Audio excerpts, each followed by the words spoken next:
ጥሩ ቦታ ላይ ነው ያኔ ሮል ሞዴል እሱ ነው ብላችሁ የምታስቡት ሰው ትላንትና በጣም ብዙ ያለፈው መገፋት አለ፣ በጣም ብዙ የተራበው ቀን አለ፣ በጣም ብዙ ያጣበት ቀን አለ።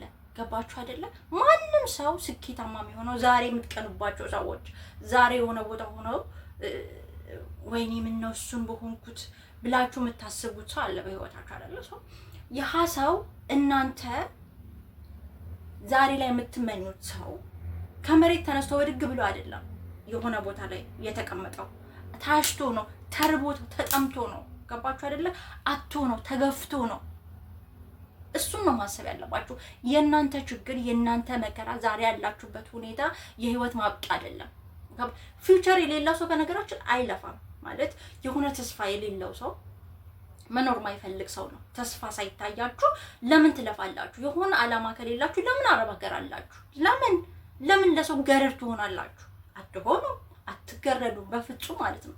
ተስፋችሁን የሆነ የወደፊት ተስፋችሁን እውን ለማድረግ አሁን ለግዴታ ታሽታችሁ የሆነ ታሪክ ልንገራችሁ። ታሪክ ስላችሁ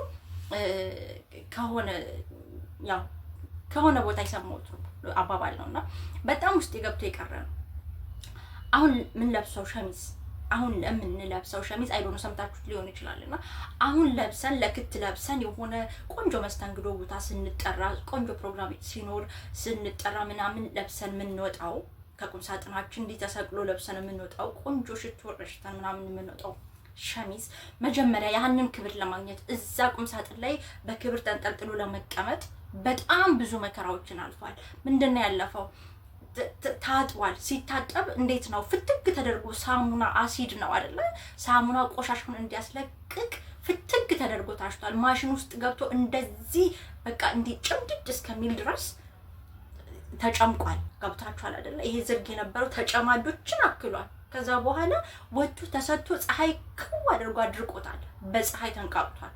ከዛ በኋላ ምንድነው ተተኩሷል። ሲተኩስ የካውያ እሳት ነው የሚተኩሰው። አስባችሁታል አይደለ? ምን ያህል ኃይል እንደሆነ የካውያ እሳት። ያ ማለት አስቡት። ከዛ በኋላ ያንን ሁሉ መከራ ችሎ ቆንጆ ሆነ። ይሄ በሰው ፊት ሲታይ በቃ ግርማ ሞገስ የሚሰጣችሁ ቆንጆ አልባስ ሆኖ እሱን ከቁም ሳጥናችሁ አንስታችሁ የክታችሁን ልብስ ለብሳችሁ ትወጣላችሁ፣ የተጋበዛችሁበት ቦታ ማለት ነው። ከዛ በሰው ፊት ግሬስ ታገኛላችሁ። ዛሬ ላይ የምንጨነቀው፣ ዛሬ ላይ የምናለቅሰው፣ ዛሬ ላይ የምንከፈው፣ ዛሬ ላይ የምንደክመው የነገ ህይወታችንን ብሩህ አድርገን ይልሽ በሰው ፊት የሆነ ግሬስ ያለው ሰው በቃ እንዴት ነው ገና ስትታይ የምታበሪ ዋው ጀግና ተብለሽ የምትጨበጨቢ ሰው ሴት ለመሆን ነው ዛሬ አረብ ሀገር ያለሽው። በቀላል አትይ። መከፋትሽን፣ መጎዳትሽን፣ መራብሽን፣ መጠማትሽን፣ ብቸኝነትሽን ማለት ነው በክፋትዩ ነገ ያልፍልሻል። ሰው ተስፋ እንዳትቆርጭ። ሃይ ጋይስ እንዴት አላችሁ? ደህና ናችሁልኝ? ሰላም ሁሉ መልካም። በአዲስ ቪዲዮ ተመልሻለሁ። ቪዲዮ እባካችሁን ላይክ አድርጋችሁ ጨምሩ ፕሊዝ ፕሊዝ ፕሊዝ። ቻላችሁ ሼር እያደረጋችሁ ታበረታቱኝ፣ ኮሜንት ብትሰጡኝ ለወደፊቱ አሪፍ ስራ ይዤ እንድመጣ ያግዘኛል። እርዳታችሁ ያስፈልገኛል እና ላይክ እያደረጋችሁ ጨምሩ። አብራችሁኝ ስላላችሁ አመሰግናለሁ። እና ጋይስ ዛሬ አንድ ሀሳብ ነው ወደ እናንተ ይዤ የመጣሁት። ምንድነው ያ አንድ ሀሳብ? ብዙዎቻችን አረብ ሀገር ያለን ሴቶች ብዙ ነገሮቻችን የውሸት ነው። ያ ማለት ሳቃችን የውሸት ነው፣ ደስታችን የውሸት ነው፣ ፈገግታችን የውሸት ነው። ኢቭን እንዴት አድርጌ ላስረዳችሁ? መልካችን ራሱ አብዛኛው በሚባል መልኩ የውሸት ነው። ማለት መልካችን የውሸት ነው ስላችሁ ሰርጀሪ ነው ምናምን እያልኳችሁ አይደለም። ግን ይሄ ከቤት ሳንወጣ ፀሐይ ስለማይነካን ምናምን ይሄ ፊታችን የመንጣት ባህሪ ያለው ተረዳችሁኝ አይደለ? የመንጣት ባህሪ ያለው አገራችን ይያለን ያው ስለምንራራ ተፍተፍ ስለምንል ነው ፀሐይ ስለሚነካን ምናምን ቀይ ብንሆንም ፊታችን ይጠቁራልና እዚህ ስንሆን ግን አብዛኛዎቻችን ምግብ ከምንሰራ ልጆች በስተቀር ምግብ የሚሰሩ ልጆች ፊታቸው ተበላሽቶ ምናምን እናያቸዋለን። ግን አብዛኛዎቻችን በሚባል መልኩ ብዙ ነገራችን አርተፊሻል ነው። ያ ማለት እጅግ በጣም ብቸኝነት ስለሚያጠቃን ማንም ሰው አይረዳንም ብለን ስለምናስብ ብዙ ነገሮቻችንን ብዙ ችግሮቻችንን በውስጣችን አመቀን ስለምንይዝ የምንስቀው ፈገግታ የውሸት ነው። ደስ ብሎን አይደለም ማለት ይሄ ምንድነው አንዳንዴ ለሰዎች ችግራችንን ስናጋራቸው ምን አይነት መፍትሄ ነው የምናገኘው የሚለውን ነገር እናስባለን። እውነት ያ ሰው እኛን ይረዳናል ወይስ ይረዳናል የሚለውን ነገር እናስባለን። አስቡ፣ የሆነ ችግራችሁን ለሰው አካፍላችሁ ከዛ ሰው ጥሩ የሆነ ምላሽ ባታገኙ ምን አይነት ስሜታችሁ እንደሚጎዳ፣ እንዴት በጣም ነው የሚደብረው፣ በጣም ማለት ነው። ያንን ፍራቻ ችግሮቻችንን በውስጣችን ነው የምናምቀው፣ ሀዘኖቻችንን በውስጣችን ነው የምናምቀው። ቀኑን ሙሉ ስንወጣ ስንወርድ፣ ስናጸዳ፣ ስናጥብ፣ ስናበስል፣ ስንተኩስ በጣም ይሁን እንደዚህ የተወዛገብን እንውልና ማታ ክላሳችን ስንገባ ከራሳችን ጋር ንግግር ስንጀምር አእምሯችን ያመቀውን ጭንቀቱን ያፈነዳዋል እኛ ላይ ማለት ነው። ከዛ ከመጀመሪያ ከስር መሰረቱ የነበረውን ነገር ስናስብ አስተዳደጋችንን፣ አላማችን የት እንደነበረ፣ ስንማር ምን መሆን ስንፈልግ እንደነበረ በጣም ብዙ ነገሮችን ስናስብ ዛሬ ላይ እዚህ መገኘታችንን ድጋሚ ስናስብ ውስጣችን ተስፋ እየቆረጠ ይመጣል። ከዛ ማልቀስ እንጀምራለን። ማለት ለምንድን ነው እዚህ ያለሁት? ማን ነው እዚህ ጋር? በቃ እንዴት አድርጌ ላስረዳችሁ? በጣም ብዙዎቻችን ፊልም እናደርገው ነገር ይሄ ነው። ማለት እኔ አላቅም በጣም ደስ ብሏቸው አረብ ሀገር በቀርሃ ሆነው ይኖራሉ ብዬ ስፔሻሊ ማዳም ቤት ያሉ ልጆች ስንት ነገር ችለው ነው የሚኖሩት። ስንት ነገር እውነት ያንን ሁሉ ችለን እየኖርን ይሄ ደስተኛ ሆነን ነው የምንኖረው ለማለት ነው ይከብደኛል። እኔ ከማውቀው አንፃር ነው የምናገረው ማለት ነው። እና ምንድነው የምናስበው እኛ ቶሎ ብለን ክላሳችን ገብተን ምናምን ለማረፍ ነው የምንገባው፣ ለመተኛት ነው የምንገባው። ግን አንተኛው ብዙ ችግሮች ጭንቅላታችን ላይ ስለሚመጡ ነው። ያንን ጭንቀት ለመርሳት ስልክ እናነሳና እየጎረጎርን በቃ እኩለ ላይ 8-9 ሰዓት ይሄዳል። ጠዋት እኮ 12 ሰዓት ሊሆን ይችላል ለስራ የምንነሳው። የእንቅልፍ ሰዓት በአግባቡ አንጠቀምም።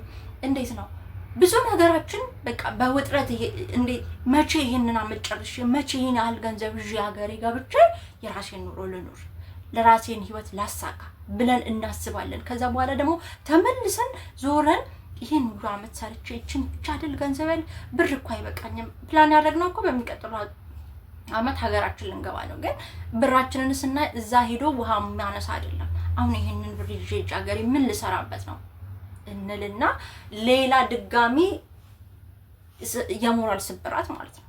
ያ ማለት በእንደዛ አይነት ሁኔታ እየሄድን ስንመጣ ብዙ ነገሮቻችን ሉዝ እየሆኑ ሲመጡ ሞራል እናጣለን። ኢቭን ለመኖር ሞራል እናጣለን። ማለት ለምንድን ነው የምኖረው? ጓደኞቼ አግብተው ወልደዋል፣ ከኔ ጋር የተማሩ ተመርቀው የራሳቸውን ስራ ይዘው የራሳቸውን ቤት ኢትዮጵያ ሰርተው እየኖሩ ነው።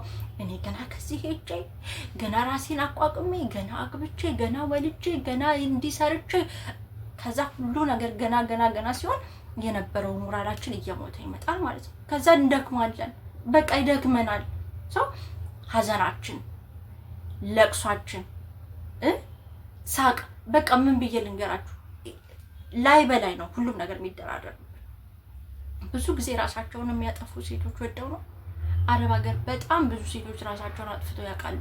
ወደው እኮ አይደለም፣ በእውነት የሚረዳቸውን ቤተሰብ ስላጡ፣ ቤተሰብ የሚጠይቃቸው፣ ቤተሰብ የሚደውልላቸው ለገንዘብ ብቻ ሲሆን፣ በቃ ገንዘብ ችግር ለመስፈን ብቻ ሲሆን፣ የኛ ህይወት አሳስቧቸው አንድ ቀን የሚደውሉ የሉ። እኔ በጣም እድለኛ ሆናችሁ ካልሆነ በስተቀር አረብ ሀገር ያለች ሴት ቤተሰብ ጭንቀቷ አሳስቦት ወይኔ ልጅ ምን ሆነ አይሆን እንደው ልጅ ነይ አግቢ በቃ ቢያንስ ፍሬሽ ሊያው እኔ ቢያንስ አንቺ ሳልሞት እስኪ ብሎ ከስንት አንድ ቤተሰብ ነው ለእህቱ ለልጇ አስባት ምትደውል ጤንነቷ የሚያሳስባት። አብዛኛዎች ግን እንደዛ አይደለም፣ በቃ ችግር ለመስፈን ብቻ ነው የሚደውሉልን። ያንን ስናስብ ነገሮች ጭንቀት እየዘራ ሲሄድ ራሳችንን እስከ ማጣት ድረስ እንደርሳለን። ብዙ ጊዜ የሚያብዱት ራሳቸውን የሚያጠፉት በነገራችን ላይ ጭንቀት ከትንሽ ነው የሚነሳው። ዛሬ ላይ ትንሽ መስሎ የሚታየው እኔ አሁን አንዳንዴ ብዙ ጊዜ ሰዎች እዚህ አይኖሩም እና እነሱ ሲኖሩ ለኔ በጣም ይሻለኛል። በቃ ስራ ቢዚ የሆንኩ ምናምን ስለሚውል ስለሚደክመኝ ቶሎ ተኛለሁ። ገባችሁ አይደለ? እነሱ ሳይኖሩ ግን ስራ ስለማይበዛ የራሴን ህይወት ብቻ እንደዚህ ስለምዞረው ማለት ነው ጭንቅላቴ ሊፈነዳ ይደርሳል። ያለሁበት ቦታ ለምን እኔ እኮ እዚህ ነበር መሆን የምፈልገው፣ እኔ እኮ እንደዚህ አምልጦኛል፣ እኔ እኮ እንዲህ ሰርቻለሁ፣ እንደዛ ባላደርግ እኮ ዛሬ እዚህ አይደለሁም የሚለውን ነገር ጭንቅላቴ ስለሚያስብ ሌላ ነገር ውስጥ ገባን እደነግጣለሁ። የሆነ ጊዜ ላይ ራሴን እንዳላጣ ማለት ነውና ግን ምንድነው ማድረግ ያለብን? ብዙዎቻችን በእንደዚህ አይነት ጭንቀት ውስጥ ስንሆን ምንድነው ማድረግ ያለብን የሚለውን ነገር እኔን የተጠቀመኝን ነገር ነው የምነግራችሁ። በመጀመሪያ እንደዚህ ክላሳችሁ ስትገቡ ለማረፍ ቀን ላይ እየዞርን እየሰራን እየወጣን እየወረድን ስለምንውል ይደክመናል። ክላሳችሁ ስትገቡ ለራሳችሁ ጊዜ ስትሰጡ ተስፋችሁን ብቻ ጻፉ። ማለት አሁን ያላችሁበትን ትውት አድርጉና ተስፋችሁን ፊውቸር ነገር ሀገሬ ሲገባ እንደዚህ ይሆናለሁ። እግዚአብሔርን አታምኑኝም። ሳጸዳ ማለት ነው ሸፋቻ እጄ ሸፋታ ነው የሚባለው መሳቢያ ይሄ ውሃ መሬት ላይ ውሃ ደፍቼ ሳጸዳ ነገ እኮ እንደዚህ እግዚአብሔርን አይዶ ነው። እኔ ስንቶቻችን እንደዚህ በተስፋ እንደምንኖር አላውቅም። ነገ እኮ እንደዚህ አይነት ካምፓኒ ከፍታለሁ ከዛ እንደዚህ ምናምን ከዛ በቃ ተውኝ አልኳችሁ። የምሬን ነው የምላችሁ። ያ ተስፋ ውስጥ እንደዚህ ሲል ስራዬን ራሱ ሳላስበው ነው የምጨርሰው። ተኝቼ ሉዝ ያደረኩትን ያጣሁትን ህይወቴን ካሰብኩ ስለማለቅስ ብዬ ወደፊት መኖር መፈልገውን ህይወት ነው የምጽፈው። ገባችሁ? ይሄንን መኖር ፈልጋለሁ፣ እንደዚህ መሆን ፈልጋለሁ፣ እንደዚህ መስራት ፈልጋለሁ። ከዛ ከአቅሜ በላይ ሲሆን ደግሞ መጸለይ ጀምራለሁ። ስጸልይ በጣም አለቅሳለሁ። በጣም ነው የምላችሁ፣ በጣም አለቅሳለሁ። አልቅሼ ከዛ ግን ይወጣልኛል። በቃ ያ የጠየቅኳት ይሄ በጸሎቴ ማለት አልቅሼ የነገርኩት ለእግዚአብሔር በቃ እመቤቴ እንደዚህ አሳክልኝ እንደዚህ መሆን ፈልጋለሁ ብዬ የነገርኳት የሆነ ሰዓት ላይ ሲሰምር ይታየኛል ማለት ነው። በቃ እዚህ ሆኜ ወደፊት ያሰብኳቸው ነገሮች ሁሉ የተሳኩልኝ አይነት ስሜት ብርሃን ነው ውስጥ የሚሞላውና ቢቻላችሁ ጸሎት አድርጉ። የሆነ ሰይጣን በአእምሯችሁ እየመጣ የሆነ ብቸኛ ነሽ፣ አንቺ ምንም የለሽም፣ አንቺ እድሜሽ ሄዷል፣ ሳታገቢ ሳትወልጂ ካሁን በኋላ ኢትዮጵያ ሄደሽ ማን ነው ለአንቺ የሚል ነገር የሆነ ሹክ ሲላችሁ እናንተ ደግሞ ኖ በሉ። ኖ እንዴ እኔ አረብ ሀገር የኖርኩ ጀግና ኢትዮጵያ ሄጄ መኖር ያቅተኛል እንዴ? ኢትዮጵያ ሄጄ ገንዘቤን ይዤ እንደዚህ ኢንቨስት አድርጌ እንደዚህ ሰርቼ በቃ እንዴት ነው ቢዝነስ ውመን ነው መሆን የምፈልገው ምናምን እያላችሁ ፋይት አድርጉ፣ ጸሎት አድርጉ። ሰይጣን ሹክ ሲላችሁ መጥፎ ነገር እናንተ ደግሞ ነው የኔ እግዚአብሔር ትልቅ እኔን ያለ ምክንያት አልፈጠረኝም የሚለውን ነገር ለውስጣችሁ እየነገራችሁ ስትመጡ ያ ፍርሃታችሁ እየለቀቀ ይመጣል። ከዛ ደስታ ይሞላል ውስጣችሁ፣ የምር ደስታ ይሞላል። እኔ ይሄ ምንድነው ሞቲቬሽናል ስፒከር ሆኜ አይደለም አናቃቂ ንግግር የሚያደርጉትን ከህይወቴ ያለፍኩትን እየኖርኩ ያለሁትን ነው እኔ ለእናንተ መነግረው። ብዙ ታናናሽ እህቶች አላችሁ ማቃችሁ አረብ ሀገር ያላችሁ እኔ ይጠቅማችኋል። ገባችሁ? እኔ ያለፍኩበት ህይወት ይጠቅማችኋል ብዬ ነው ማስበው። ለዛ በጣም ብዙ ቪዲዮ ምሰራው ታሪክ አለ። ገባችሁ? ግን ቪዲዮዬ እንዲታይ ስለምፈልግ እባካችሁ ላይክ አድርጋችሁ ጀምሩ። ቪዲዮ ስትጨምሩ ሰው ጥሩ እይታ እያገኘ ሲመጣ ቪዲዮ በደንብ መስራት ጀምራለሁ። ማለት ቀላል አይደለም። አይ ነው ሁላችንም የራሳችን የሆነ ቻሌንጅ አለን። በተለይ አረብ ሀገር ያለች ሴት እንደዚህ በቀላሉ ተነስታ አይደለም ብር ብላ የመጣችሁ። ብዙ ቻሌንጅ አልፋ ነው የመጣችሁ። አሁንም እያለፈች ያለችው በጣም ብዙ ቻሌንጅ አለ። ሰው እናሸንፋለን።